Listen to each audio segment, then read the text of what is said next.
episode of 6 and 6, where we cover 6 stories from around the world in 6 minutes or less. With that said, start your timer. We begin today in South America, where Uruguay's previous president, Pepe, has passed at the age of 89. He was briefly known as the poorest president in the world, a moniker he gained for his simplistic lifestyle. From BBC, current president Yomando Orse announced his predecessor's death on X, writing, quote, "Thank you for everything you gave us and for the deep love of your people. The politician's cause of death is not known, but he had been suffering from esophageal cancer. Because of the simple way he lived as president, his criticism of consumerism and social reforms he promoted, which, among other things, meant Uruguay became the first country to legalize the recreational use of marijuana. Munja became a well-known political figure in Latin America and beyond." End quote. Next, we go across the Atlantic to Africa, where Libya remains torn between multiple military factions. Though a truce announced yesterday leads some to believe there is some hope for change in the broken country. From Reuters, the worst fighting in Libya's capital for years calmed on Wednesday after the government announced a ceasefire, Tripoli residents said, while there was no immediate statement from authorities on how many people had been killed. Clashes broke out late on Monday after the killing of a major militia leader. After calming on Tuesday morning, the fight reignited overnight, with major battles rocking districts across the entire city. Quote, "Regular forces in coordination with the relevant security authorities have begun taking the necessary measures to ensure calm, and including the deployment of neutral units." And this came from the defense minister. Quote, "The ministry said the neutral units it was deploying around sensitive sites were from the police force, which did not carry heavy weapons." End quote. Next, we come back to the Western Hemisphere, where an accident in the state of Puebla, Mexico, has left 21 people dead. From BBC, quote, "According to local media, the crash involved a tanker truck, a bus, and a van." Mexican newspaper La Jornada reports that the crash took place when a cement truck attempted to overtake a van.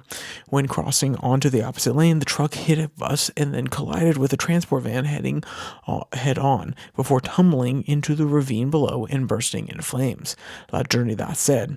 Video shared by local journalists on social media showed a large cloud of dark smoke rising from the ravine. End quote. Next, we head to Asia, where once again China and India tussle over the proper placement of the border between the two countries. From Reuters, quote, "India said on Wednesday that it rejects China's move to rename places in the northeastern state of Arunachal Pradesh, where the Asian neighbors share a border, adding that the Himalayan territory was an integral part of India. Beijing has renamed places in Arunachal Pradesh in the past as well, and the issue has been an irritant in ties between the two countries, especially as they deteriorated sharply after a deadly military clash elsewhere on the border in 2020. They reached an agreement in October to step back from the 4-year military standoff on the Western Himalayas, leading to a disengagement of troops. Now, with that said, let's go to our friends in the south in Australia, where a massive algae bloom has concerned marine biologists about the potential damage to local fish populations as the algae bloom continues to grow. From Reuters, quote, "The algal bloom, a rapid increase in the population of algae in water systems, has been spreading since March, growing at about 4,500 square kilometers, or roughly, listen to this, it's roughly the size of the nearby Kangaroo Island. That's roughly about 20 kilometers across, by the way. Quote, "It's an unprecedented event because the bloom has continued to build and build," said Vanessa Pirota, a wildlife scientist. Other scientists say the algae produces poison, which acts like toxic blankets that suffocate a wide range of marine life, including fish. end quote. And finally, we go to Europe, where fears of international influence in Poland's elections have spurred an investigation that may have the ability to bear some fruit. From Reuters, the NASC Disinformation Analyst Center has identified political ads on Facebook, the platform, that have been financed from abroad, that may have been financed from abroad.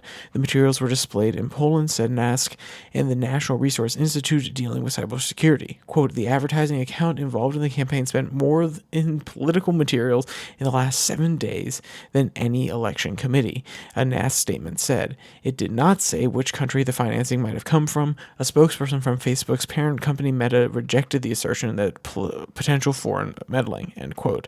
And of course, if you want to check out any of today's articles, all of them will be linked in the description below that like and subscribe button. Also down there, you can find the podcast on Spotify, Pocket Cast, Podvine, as well as the Twitter handle @YourDailyFlip, where I post the link to both these episodes on Tuesday and Thursday, and the normal podcast that comes out on Monday, Wednesday, Friday. So, with all that said, there's only one more thing to say. Stay safe, don't die.